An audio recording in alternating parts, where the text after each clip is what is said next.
Hey guys, welcome back to the channel. இன்றைக்கி நம்ம என்ன பார்க்க போகிறோம்னா, காலிவுட் ஆக்டர்ஸோட எங்களுக்கு பிடிச்ச மூவியை பற்றி தான் டிஸ்கஷன். பற்றி பெஸ்ட்டா நம்மளுக்கு பிடிச்ச பெஸ்ட் மூவிஸை பற்றி தான் டிஸ்கஷன் பண்ண போகிறோம். நாங்கள் எடுத்து வச்சுருக்க லிஸ்ட்டு இப்போ வர்றதான் லிஸ்ட்டு. ஃபஸ்ட்டு வந்து நம்ம காலிவுட் சூப்பர் ஸ்டார்னா யார்? விஜய், ரஜினிகாந்த். அச்சா, ஓகே, ரஜினிகாந்த். ஃபர்ஸ்ட் வந்து ரஜினிகாந்த். உங்களுக்கு பிடிச்ச பெஸ்ட் படம் சொல்லுங்கள். எந்த படம்? எனக்கு பிடிச்ச படம்னா பாஷா. இப்படி ஏங்க சொல்றீங்க? பாஷா மும்பைனா பாஷா. அப்படி சார், அப்படி மும்பைனா துப்பாக்கி தானே வருது. ஓ, ஆனால் ரஜினிகாந்த். Okay okay. எனக்கு வந்து ரஜினிகாந்த் சார் பெஸ்ட் படம்னா ரஜினிகாந்த் சார். சார் மரியாதை கொடுத்து பேசுகிறேன் சார். அப்போ பெஸ்ட் படம்னா தளபதி. ஓகே, அதுலேயும் தளபதி தான். நீங்கள் தளபதி படம் நீங்கள் பாஷா பார்த்துருக்கீங்களா இல்லை சும்மா எல்லாரும் சொல்கிறாங்கன்னால? பாஷா எத்தனை வாட்டி பார்த்துருக்கேன், சீரியல் மாதிரி பார்த்துக்கிட்டே இருப்பேன். அதை விடாமல் மாதிரி ரிலீஸ் பண்ணி விஜய் டிவி அந்த மாதிரியா? பாஷாவில் எனக்கு ஃபேவரட் சீனை பற்றி பேசுவோம். சரி சொல்லுங்கள். ஃபேவரட் சீன்னா அவர் கெட்டி போட்டு அடிப்பாங்களாம், அதில் அதுதான் எனக்கு ஃபேவரட் சீன். ஏன்னா அவர் சொல்லிட்டு போயிருக்கலாம், அவங்க ஃப்ரெண்ட்ஸ்லாம் காப்பாற்ற வருவாங்க, ஆனாலும் இல்லை நான் அடி வாங்கிட்டு தான் போவேன் அப்படின்னு அடி வாங்கிட்டு இருப்பார். ஏன்னா அதுதான் நம்ம லைஃப்பை ரிஃப்ளெக்ட் பண்ணுது. சும்மா அடி வாங்கிட்டு இருக்கோம். எனக்கு வந்து தளபதியில் எனக்கு எல்லா சீனும் நல்லாயிருக்கும். நம்ம மணிரத்னம் சார் எடுத்த படம் சூப்பராக இருக்கும். அந்த அம்மா சென்டிமெண்ட் சீன்லாம் இருக்குது தெரியுமா? அதெல்லாம் நான் கேட்குறதுக்கு என்ன சொல்கிறது, அந்த அவங்க அம்மா வந்து அவங்களோட வயசில் சின்னவளாக இருந்தாலும் ஆனால் நல்லாயிருக்கும் அது கேட்குறது. ரியல் லைஃப்பில் அந்த அவங்க கூட சொல்லுவான், நீ ஏன் தளபதி, ஆனால் உனக்காண்டி இது பண்ணிருன்னு சொல்லிட்டு அவங்க ஃப்ரெண்ட்ஷிப் அந்த பாண்ட் அது சீன்லாம் வேறு லெவலில் இருக்கும். சரி, ஓகே. இப்போ அடுத்த ஆக்டரை பற்றி போவோமா? அவ்வளோதான், நான் முடிஞ்சிட்டு. ரஜினிக்கு அப்புறம் அடுத்தது யார் வருவா? சொல்லுங்கள். உலகநாகன். ஓகே, கமலஹாசன்னா அவருக்கு என்ன எல்லா படமுமே ஃபேவரட் தான். ஆனால் அது ரிலீஸ் ஆகலை. அதை விட்டுட்டு வேறு படம்னா ஃபேவரட் படம் அது அந்த படம் ரிலீஸ் ஆகாத படம் இது இந்தியன் 3-யா? வச்சு இந்தியன் 3 பற்றி பேசுகிறாங்களே சொல்லுங்கள். இந்தியன் 3 இல்லை, ஆனால் எனக்கு பிடிச்ச படம் வந்து விருமாண்டி படம். அந்த படம் எவ்வளோ தூரம் பார்த்துருப்பீங்க நீங்கள்? ஒரு வாட்டி தான் பார்த்துருப்பேன், சின்ன வயசில். ஆனால் சின்ன வயசில் பார்க்கும்போது கொஞ்சம் எப்படி ட்ராமடைசிங்காக இருந்துச்சு அந்த படம் பார்க்கும்போது. ஏன்னா அது கொஞ்சம் இது மாதிரி இருந்துச்சு, பருத்தி வீரனுக்கு ஆஃப் மாதிரி இருந்துச்சு. பருத்தி ஃபஸ்ட் இருந்துச்சா, இது விரும்மாண்டி ஃபஸ்ட் இருந்துச்சா? ஃபஸ்ட்டு பருத்தி வீரன் தான் இருந்துச்சு, அதுக்கப்புறம் தான் விரும்மாண்டி. இப்போ தான் 2010 வந்துச்சுன்னு நினைக்கிறேன். பருத்தி வீரன் உங்களுக்கு 2010. அச்சா, ஓல்ட் ஐட்டம் 2026 வந்துருச்சுப்பா. எப்பா என்னையா பேசுகிற நீ? அதான் எனக்கு ஃபேவரட்னா விரும்மாண்டி தான். விரும்மாண்டிலையும் ஃபேவரட் படம்னா அந்த ஸ்டார்டிங்கில் அவர் அந்த காலை அடக்க வரலாம், அந்த சீன்லாம் எவ்வளோ டெஸ்ட்டு, அவ்வளோதான். எனக்கு என்ன, நான் வந்து நிறைய படம் பார்த்துருக்கேன், ஆனால் வந்து ஃபுல்லாக படம் பார்த்த முடியல. இப்போ எப்படி சொல்கிறது, உத்தம வில்லன் படம் பார்த்துருக்கேன், அது ஃபுல்லாக பார்த்த முடியல. உத்தம வில்லன் படம் அது என்ன கான்செப்ட்? அது வந்து அவர் ஒரு ஹீரோவாக வந்து ஹீரோட பேக்ரவுண்ட் ஸ்டோரி காட்டியிருப்பாங்க. அவர் வந்து ஹீரோ எப்படி இருப்பார், ஒரு ஹீரோட லைஃப் எப்படி, அந்த மிடிவில் டைமில் நம்ம படம் எடுத்தாங்க. ஆமாம், அதுவும் அந்த சீன் இருக்கும். ஏன்னா அது வந்து எனக்கு தெரிஞ்சு ஆக்டிங் நினைக்கிறேன். எனக்கு தெரிஞ்சு நான் அந்த படத்தை பார்க்கல, அதனால சொல்ல முடியாது. ஏன்னா அந்த படம் சொல்லலாம். வேறு வந்து இது அன்பேஷம் பெஸ்ட் படம். ஆனால் என்ன ஃபுல்லாக பார்த்த முடியல, பார்த்தா தான் சொல்ல முடியும் நம்ம பெஸ்ட் படம்னு சொல்லிட்டு. வேறு அவரது அவ்வளோ படம் நான் பார்க்க மாட்டேன், ஏன்னா 300 படம் நடிச்சிருக்காரு அவர். அதான் சொல்கிறேன். பார்த்தது எனக்கு தெரிஞ்சு பெஸ்ட் படம்னா தசாவதாரம் சொல்லலாம். தசாவதாரம் வந்து சூப்பராக அந்த 10 இதில் என்ன கான்செப்ட் என்னது? கான்செப்ட் அது என்ன சொல்கிறது, 10 அவதாரம் இருக்கும்ல விஷ்ணுவுக்கு. அந்த 10 அவதாரத்தை வச்சு அந்த படம் எப்படி இருக்குன்னா, அது வந்து 10 அவதாரத்தில் எப்படி வந்து விஷ்ணு வந்து கடவுள் இருக்காரா இல்லையான்னு சொல்லிட்டு அதிலே தெரிஞ்சிருக்கும். கடவுள் இருக்காரா இல்லையா அப்படின்னு சொல்லிட்டு. சரி, அடுத்த ஆக்டர் விஜய் தான். சொல்லுங்கள். விஜய் பற்றி சொல்லுங்கள். விஜயை பற்றி என்ன சொல்ல? விஜய் பற்றி நாளைக்கு தமிழகம் சொல்லும். என்ன நினச்சிட்டு இருக்கீங்க நீங்கள்? விஜய்க்கா ஃபேவரட் மூவியா? விஜய்க்கு ஃபேவரட் மூவி கேட்கல தம்பி, உங்கள் ஃபேவரட் மூவி சொல்லுங்கள். நீங்கள் விஜய்க்கு ஃபேவரட் மூவி உங்களது சொல்லுங்கள். விஜய்க்கு ஃபேவரட் மூவி எனக்குன்னா துப்பாக்கி தான். அப்படி வேணாம் சார். எனக்கு வந்து எப்படி சொல்கிறது, விஜய்க்கு வந்து துப்பாக்கி படம் நல்ல படம்னு சொல்லலாம். ஆனால் அது வந்து ஒரு சினிமா இது பார்த்தோன்னா நல்ல படம். எனக்கு வந்து விஜய்க்கு ஆக்டிங் கேசாப்ஸ் ஒரு நல்ல படம்னு சொன்னால் அந்த பழைய படம் துல்லாத மனமும் துள்ளும் இருக்குது தெரியுமா? 90s வச்சுன்னு அந்த படம் பார்த்துருக்கா? பார்க்கல. நாங்கள் யாருமே 90s அந்த படம்லாம் பார்க்கல. நீ பார்த்தா? நான் எல்லா படம் பார்த்துட்டேன் விஜய்க்கு. 90sலேருந்து இது வரைக்கும் எல்லா படம் பார்த்துட்டேன். என்ன இந்த படம் பார்க்கல, இந்த ஆதி படம், அந்த குருவி படம்லாம் முழுசாக நான் பார்த்த முடியாது வந்து வச்சு. அந்த மாதிரி ஓஜி படம்லாம் பார்க்கல, ஆனால் மற்றபடி எல்லா படம் பார்த்து முடிச்சிட்டேன். வந்து எனக்கு பிடிச்ச படம்னா அதுதான், அது துல்லாத மனமும் துள்ளும். அதில் வந்து ரொம்ப நல்லா ஆக்டிங் இருக்கும் அவருக்கு விஜய்க்கு. அந்த அவங்க அல்ற சீன்லாம் இருக்கும். துப்பாக்கியில் அந்த நல்ல ஹிந்தி பேசுவார் அப்படின்னு. அது இல்லை, துப்பாக்கி நல்லா இருக்கும். ஆனால் ஒரு ஆக்டிங் வாய்ஸாக சொல்லணுன்னா அந்த படம் தான். அவர் ஒரு ஆக்டராக, ஒரு நல்ல ஆக்டராக ஃபஸ்ட்டு எனக்கு தெரிஞ்சு என்ன பூவே உனக்காக அப்புறம் அந்த படம் தான் பிளாக் பஸ்டரு. பூவே உனக்காக முடிச்சு அந்த படம் பார்க்கலன்னு சொல்லாதேன். நாங்கள் சத்தியமாக பார்க்கல 90s எந்த படமும் பார்க்கல. சொல்கிறேன் சூப்பர் படம் இல்லை. பூவே உனக்காக வேற துல்லாத படம். பூவே உனக்காக எனக்கு தெரிஞ்சு ஃபர்ஸ்ட் பிளாக் பஸ்டர் படம் விஜய். சரி, நம்ம அந்த படத்தை பார்த்துட்டு பேசுகிறேன் பாரு. நல்ல படம் விஜய்க்கா. அடுத்த ஆக்டர் யாரு? விஜய்க்கு அப்புறம் விஜயோட நண்பர் யாரு? தம்பி ஒரு கேம்ப் ஆடுப்பா தம்பி. கேம்பாவா? சரி சொல்லுங்க.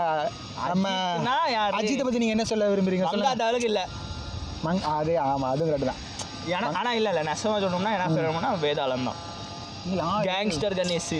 கேங்ஸ்டர் எனக்கு வந்து அவர் படம் நான் சுத்தமாக வேதாளம் படத்தை மட்டும் நல்லா பார்த்துருக்கேன். சூப்பராக எனக்கு பிடிக்கும். மற்றபடி நான் அவர் படம்லாம் பார்த்தது அதுதான் பிரச்சனை. அவரோட பார்க்க மாட்டேன்னா அப்படி பார்த்தா எனக்கு வேதாளம் தான் சொல்ல முடியாது.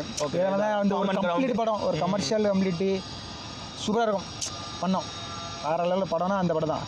அப்படி அதுக்கப்புறம் சொன்னேன்னா துணி படம் நான் பார்த்துருக்கேன் ஃபுல்லாக. அவரது படம் ஃபுல்லாக ஒன்று பார்த்துருக்கேன். துணி படம் பார்த்துருக்கேன். துணி போட்டு பார்த்தேன்.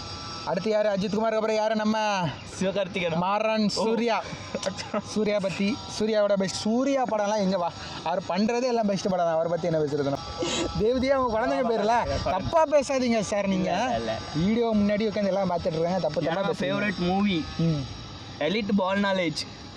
யாருன்னா பேர் எல்லாம் போல பேர் இந்த படம் எல்லாரும் கேள்விப்பட்டிருக்கீங்க. ஐ படத்துக்கு முன்னாடி ஐ மாதிரி நடிச்சிட்டு இருந்தாருல அவரு. அரே என்ன கான்செப்ட் தெரியுமா? ரெண்டு சூர்யா இருப்பாங்க. ஆமா, இந்த பேக்ல ஹம்பலாம். ஆமா, அந்த படம். ஓகே. அந்த படத்துல என்ன கான்செப்ட்னா, அவர் வந்து ஒரு பொண்ணை லவ் பண்ணாரு. அந்த பொண்ணுக்கு கண்ணு தெரியாது. கண்ணு தெரிஞ்ச பிறகு 2 சூர்யா பார்க்க ஆரம்பிச்சிருவாங்க அந்த பொண்ணு. இவர் வந்து என்னமோ ஒரு டோல் பூத்தில் வேலை பார்த்துட்டு இருப்பாரு. ஃபோன் பூத்து, சாரி டோல் பூத்துன்னு நான் புரிஞ்சா போதும், நம்மளுக்கு புரிஞ்சா போதும். ஓகே. அதில் ஐ படத்துக்கு முன்னாடி இப்படி நோண்டி நடப்பார்ல, அந்த படம் தான் ஃபேவரட். எனக்கு ஃபேவரட் படம்னா ஃபுல் பக்கா படம்னா அயான். அயானா கரெக்டான ஸ்பெல் பண்ணுறான்னு தெரியல. அயன் படம் தான் பெஸ்ட் படம் எனக்கு தெரிஞ்சு. அந்த படம் வந்து வேற லெவலில் படத்தில் ரீசெண்டாக திரும்பி பார்த்துருக்கேன். ஸ்டண்ட்டெல்லாம் வேற லெவலில் இருக்கும்ல. ஜாக்கி சானுக்கு அப்புறம் அங்கே ஜாக்கி சானா, இங்கே நம்ம சூர்யா வச்சு ஸ்டண்ட்டெல்லாம் செம்மையாக அவரே பண்ணிருப்பாரு டூப் போடாமல். அயன் படத்தில் என்னன்னா அவர் இருக்கிறதுலே கம்மியாக சட்டை போட்டிருப்பாரு. கம்மியாக சட்டப்பட்டிருப்பாரு. Okay okay. ஒரு எலும்பு கூட மாட்டலடா. அடுத்தது வந்து நம்ம தனுஷ் சொல்லுங்க. Hollywood super star Dhanush. Grey கலரில் சரி கிரே மேன் தானே அந்த படம் பேர். அப்புறம் சொல்லுங்க. தனுஷ்னா நம்ம என்ன தனுஷ்க்கு இப்படிலாம் சொல்கிறது? தனுஷ்கா வந்து ரொம்ப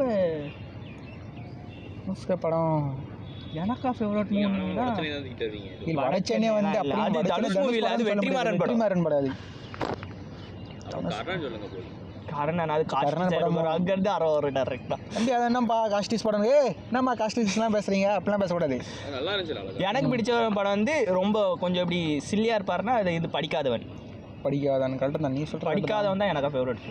தனுஷ்கா எனக்கு வந்து பட்டுன்னு சொல்ல முடிய மாட்டேங்களா. ஏன்னா ரொம்ப படம் உங்கள் மைண்டில் இருந்தால் நான் கம்மி படம் இருந்தேன். எனக்கு இந்த படம் சொல்ல அந்த அது என்ன அது இல்லை புலாதான் அந்த படம் பார்க்கல. அதுதான் சொல்ல முடியாது என்னால். நான் பார்த்தேன்னா நான் சொல்லிடலாம். வந்து இந்த படம் தெரியுமா? அந்த அது என்ன வாயில் பட்டுன்னு வர மாட்டேன். இந்த கோழி வச்சு ஒரு படம் வரும்ல வச்சு, அது எந்த பேர்?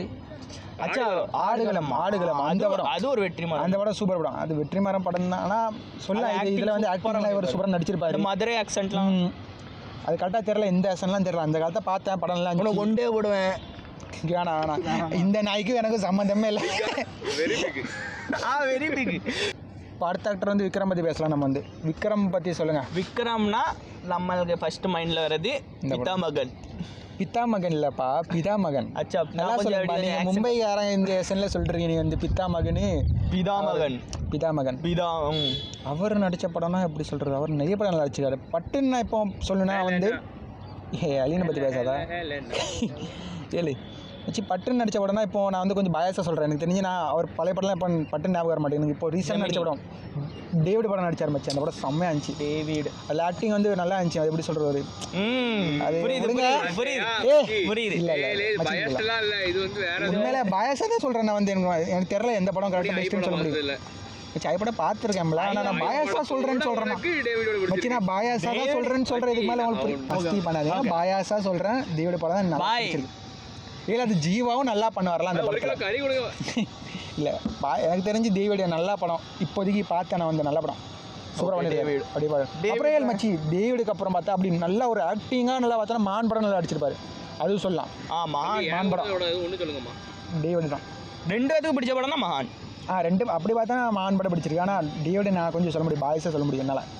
டேவிட் படம் நீங்கள் அதெல்லாம் ரொம்ப இது பாட்டு ரொம்ப பிடிக்குமா இப்படி படம் பிடிக்கும் எனக்கு ரொம்ப ரொம்ப பேசக்கூடாது. பாட்டெல்லாம் பிடிக்காது அவனுக்கு, அந்த படத்தில் கேரக்டர் தான். சரி சரி சரி சரி இப்போ அடுத்து வந்து நம்ம பிஆர் பெரிய பிஆரா? ஆமாம், ஓஜி பிஆர் பெரிய பிஆர்லாம் ஃபஸ்ட்டு பெரிய தம்பி அவ்வளோதான்.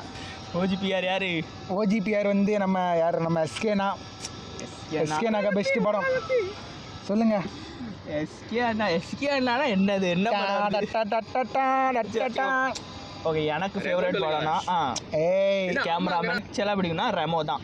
ரெமோ ஓய் செல்ஃபி அந்த கிரிஞ்சுக்கெல்லாம் எல்லாம் ஆக்டிங் நல்லா பண்ணியிருப்பாரு. வேற அது கொஞ்சம் நாஸ்டாலஜிக்கா ஒரு பக்கில் ஒரு லுக்கை ஒட்டி போகிற பக்கில் ஒரு படத்தை எடுத்து வச்சுட்டாங்க. அதுக்காக ஃபேவரட் சீன் என்னதுன்னா அந்த ரிவீலாக வந்துருமா இவங்க தான் அப்படின்னு. அது கொஞ்சம் எப்படி டிஃப்ரெண்டாக இருந்துச்சு. நான் நினச்சேன் லாஸ்ட் வரைக்கும் நான் நினச்சேன் கீர்த்தி சுரேஷ் லெஸ்பியன் ஆகி அவங்களே கல்யாணம் முடிச்சிடா அப்படின்னு நினச்சேன். அப்படி பார்த்தீங்களா, இவர் வந்து ஜென்ஜி படத்தை எதிர்பார்த்துருக்காரு. அந்த மாதிரி படம் அவர் பண்ணல, இஷ்டத்துக்கு அவர் பண்ண மாட்டார் படத்தை. எனக்கு அவர் நடிச்சாங்க பாரு, அவர் இவ்வளோ நாளாக பண்ணிட்டு இருந்த படம் ஒரே மாதிரி ஒரு படம் சொல்லிட்டு இருந்தா. இந்த மாதிரி தான் ரொம்ப மாதிரி தான் படம் எல்லாம் பண்ணிட்டு இருந்தாரு. கொஞ்சம் டிஃப்ரெண்டாக பண்ண படம் வந்து மாவீரன். எனக்கு தெரிஞ்சு பெஸ்ட்டு படம் நான் சொல்லுவேன். எவ்வளோ படம்னா வரட்டும், பெஸ்ட்டு படம் மாவீரன் தான். ஓகே, அந்த படம் எப்படி சொல்லுன்னா, இப்போ இவ்வளோ நாளாக நடித்த படம் எல்லாமே வந்து ஒரு டிப்பிக்கலாக ஒரு எப்படி சொல்கிறோம், வானபி கிரியேட்டர் ஆக்டர் மாதிரி தான் பண்ணிட்டு இருந்தார். காமெடி பண்ணிட்டு ஒரு ஆக்ஷனாக இல்லாமல் ஆக்ஷன் விடுங்க, ஒரு ஆக்டராகவே அப்படி எனக்கு தெரிஞ்சு என்னோட ஒப்பீனியனில் சொன்னால் ஒரு ஆக்டராகவே சரியாக இது டிஃபைன் ஆகலை ஒரு படத்தில். இந்த படத்துலலாம் உண்மையில் ஒரு கிரிஞ்சினஸ் இல்லாமல் ஒரு நல்ல படம் பண்ணியிருக்காருன்னா சூப்பர் படம்னா மாவீரன் தான் சொல்ல முடியும். என்னால் அவர் பெஸ்ட் அவுட்புட் எடுத்திருக்காரு டேரக்டர் வந்து. ஏன் அந்த ஹீரோன் கூட சொல்லலாம். யார் அந்த ஹீரோன் யார் தெரியுமா? யார் ஆச்சு, அந்த கார்த்திக் கூட ஒரு படத்தில் நடிச்சிருப்பாள். எப்படி சண்டே வரலாம் ஆச்சு, அந்த படம் பார்க்கல, விட்டுரு, அது இதெல்லாம் பேசாத. ஆச்சு, அதான் சொல்கிறேன், அது பேசாதன்னு சொல்கிறேன் நான். அவங்க நல்லா இருப்பாங்க. அந்த அவங்களும் கொஞ்சம் இந்த மாதிரி தான். ஏன்னா அவங்க யார் தெரியுமா, நம்ம சங்கரோட பொண்ணு. அந்த இப்படி ஆடுவாங்களே. சரி விடுங்க வேணாம். அவங்களும் சூப்பராக அந்த படத்தில் கொஞ்சம் நல்லா நல்லா தான் நடிச்சிருப்பாங்க. அப்புறம் இந்த யோகி பாபு காமெடிலாம் கொஞ்சம் நல்லா இருக்குல்ல மச்சி. அந்த கன்ஸ்ட்ரக்ஷன் வேலையை இந்திக்காரனா நடிச்சிருப்பாங்க. இந்திக்காரனா ஓகே அப்படி சூப்பராக நடிச்சிருக்கோம் படம்லாம். இப்போ அடுத்தது யார்? வந்து கார்த்தி வந்து சூர்யா தம்பின்னு கரெக்டாக. சூர்யா எப்படி ஒரு படம் பண்ணாலே ஒரு ஏதாவது நல்லா இப்போ எப்படி சொல்கிறேன். இல்லை அப்படி பார்த்தா சூர்யா மச்சி இந்த படம் மிஸ் பண்ணிட்டோம். 7ஆம் அறிவு ப்ரோ. இல்லை அது இருக்குது. ஆனால் நம்மளுக்கு ஃபேவரட் மூவினா அப்படி கரெக்டு. ஆனால் இல்லை 7ஆம் அறிவு நல்லா பண்ணியிருக்காரு. கார்த்திகை சொல்லுங்கள், நீங்கள் சொல்லுங்கள். 1000 ஒருவன் தான் கார்த்திகா பெஸ்ட் படம். ஆனாலும் எப்படி சொல்கிறது, 1000 அவருக்காண்டி படம் பெஸ்ட்டுன்னு சொல்லலாம். யார் நம்ம செல்வராகவன்காண்டி சொல்லலாம். உண்மையில் பார்த்தோன்னா எனக்கு தெரிஞ்சு இது சொல்லலாம், பருத்திவீரன் சொல்லலாம். அவருக்குன்னு ஒரு படம் ஆக்டிங்கான படம்னா பருத்திவீரன் சொல்லலாம். என்னதுன்னா அது சொல்லிக்கிட்டே இருப்பாங்க. அவர் அப்போ தான் அமெரிக்காலேருந்து வந்தார். வந்த உடனே இப்படிலாம் ஒரு ஆக்டிங் அது அந்த டேரக்டரோட கைப்பக்கம் இருக்குது. ஆனால் டேரக்டர் சொன்ன பேச்சு சூப்பராக நடிச்சார்ல, அது ஒன்று இருக்குது. நம்ம அப்படியே ஒரு பெஸ்ட் அவுட்புட் என்னதான் இவர் எடுத்தாலும், இப்போ எப்படி மாவீரன் படத்தில் இவர் அந்த டேரக்டர் வந்து சிவகார்த்திகேயன் பெஸ்ட் அவுட்புட் எடுத்தார்ல, ஒரு இந்த கிரிஞ்சி ஆக்டராக இல்லாமல் நல்லா அப்படி சொல்லிட்டு அந்த மாதிரி பருத்திவீரன் சொல்லலாம். 1000 வந்து ஒரு அதுலேயே ஆக்டிங் சூப்பராக இருந்திருக்கும். ஆனால் எப்படி சொல்கிறது, அது வந்து ஒரு வடச்சென்னை மாதிரி படம், ஒரு டேரக்டர் படம், நம்ம அப்படி சொல்ல முடியாது. உங்களுக்கு சொல்லுங்கள் கார்த்திகை அந்த படம்னா சிறுத்தை படம். இல்லை அது நம்ம சிறுத்தைக்கு பயப்படுறது காரணம் இந்த டேரக்டர் சிறுத்தை சிவா. அதனால அவருக்கு பேர் வந்தது காரணமே சிறுத்தை படம்னால தான். சிறுத்தை படம் செம்மையாக இருக்கும். ரவுடி ராத்தன் கூட இந்தியில் எடுத்தாங்க. அப்புறம் நம்ம விஜயெல்லாம் வந்தார், சிந்தாச்சி தான் வந்தார். சிந்தா கொடுத்துட்டாரு, அவ்வளோதான். சிந்தாவாக ஆகிட்டுறீங்களே. படம் நல்ல படம் தான். கார்த்திக் படம் எல்லாம் இது சிறுத்தை படம் நல்லா. தமன்னா எல்லாம் வேறு லெவலில் இருக்கும். இல்லை தமன்னாவே இல்லை, அந்த ஒரு 2 கார்த்திக் இருப்பாங்க, அதெல்லாம் சூப்பராக இருக்கும். அது அந்த ஒரு டைலாக் இருக்கும்ல, சாகும்போது கூட சிரிப்பு வராது அவனுக்கு வந்து. இவன் அப்படி தான் சொன்னான், நான் மாற்றலாம். அவன் அப்படி தான் சொன்னான், சாவது சிரிப்பு வருது அப்படி சொல்லுவான். சாகும்போது கூட தைரியமாக மீசையை முறுக்கிட்டு சாவான் அப்படின்னு சொல்லிட்டு அப்புறம் தொங்க விட்டுறான் அவனை.